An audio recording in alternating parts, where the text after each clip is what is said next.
jẹ́ kógun tó ń jà mí ó ṣẹ́, jẹ́ kógun tó ń jà mí ó lọ. Jésù olùgbàlà má mà bínú mọ́, jẹ́ kógun tó ń jà mí ó lọ. Pariwo, jẹ́ kógun tó ń jà mí ó ṣẹ́, jẹ́ kógun tó ń jà mí ó lọ. Jésù olùgbàlà má mà bínú mọ́, jẹ́ kógun tó ń jà mí ó lọ. Mo kí àwọn ọmọ Ọlọ́run alààyè níbikíbi tí ẹ ti rí mi wò pé àlàáfíà Ọlọ́run alààyè yóò máa bá yín gbé ní orúkọ Jésù.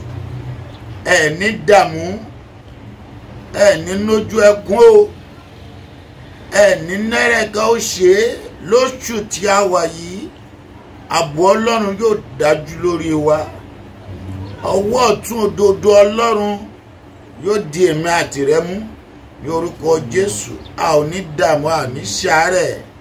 Ìwàláàyè Ọlọ́run ọ̀gá ògo yóò wà lórí èmi àti rẹ o ní orúkọ Jésù. Orúkọ mi ò yí padà.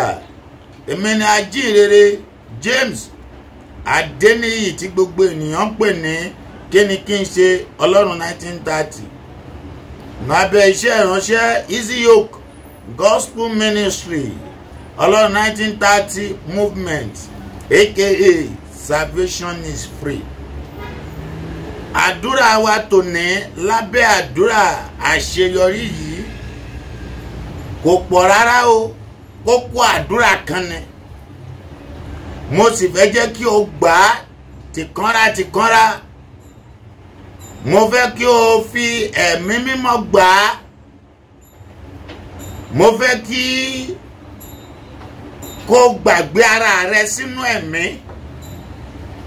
kó fi ìkanra gbàdúrà yìí dáadáa torí yóò la ọ̀nà fún ọ. Kí ló ohun tí mo fẹ́ gbàdúrà lé lónìí? Òun ni igi ayé rẹ tí kò néso tó ní láti néso. Ṣùgbọ́n kí n tó pe kókó àdúrà yìí, jọ̀ọ́ jẹ́ ká ka ọ̀rọ̀ Ọlọ́run. Màmá àti bàbá tẹ́ ń gbọ́ mi. Ẹ já wo ọ̀rọ̀ Ọlọ́run nínú ìwé Matthew orí 21 láti ẹsẹ̀ 18. Ẹ gbọ́ bí ó ti wí o. Nígbà tí ó di òwúrọ̀, bí ó ti ń padà bọ̀ sí Jerúsálẹ́mù, ebi ń pa á.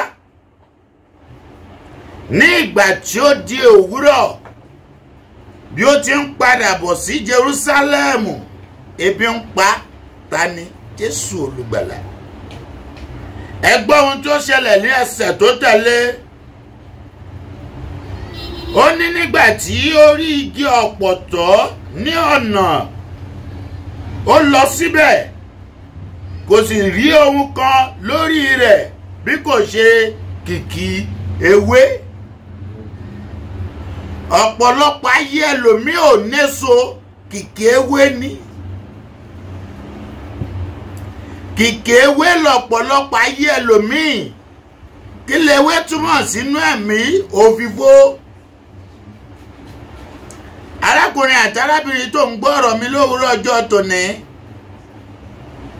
ayé rẹ láti so èso. Lábẹ́ àdúrà àṣeyọrí tèmi àti rẹ wà yìí, o máa give testimony,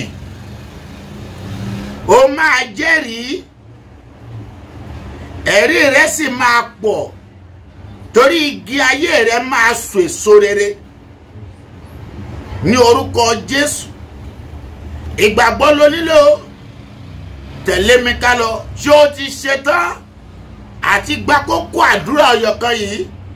Sọ wípé Ọlọ́run ọ̀gá ògo, sọ̀kalẹ̀ sínú ayé mi. Jẹ́ kí igi ayé ayé mi ó néso ní orúkọ Jésù. Wá káramọ́ dáadáa ni o.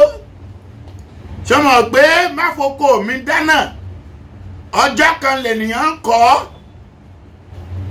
Ó kò sì ní jẹ́ ti bàbá àti ọmọ kó má ní àlà. Gbọ́ mi dáadáa. Wá káramọ́ àdúrà yìí. Olúwa Ọlọ́run mi o. Ọlọ́run àgbáyé. Jẹ́ kí igi ayé mi ó néso ní orúkọ Jésù. Àdúrà dà. Olúwa Ọlọ́run àgbáyé o. Jẹ́ kí igi ayé mi ó léso. Fún ní bí ìṣẹ́jú 5. Àdúrà rẹ yóò gbà. Ó gbégbá ọpẹ́ ní orúkọ Jésù. God bless you.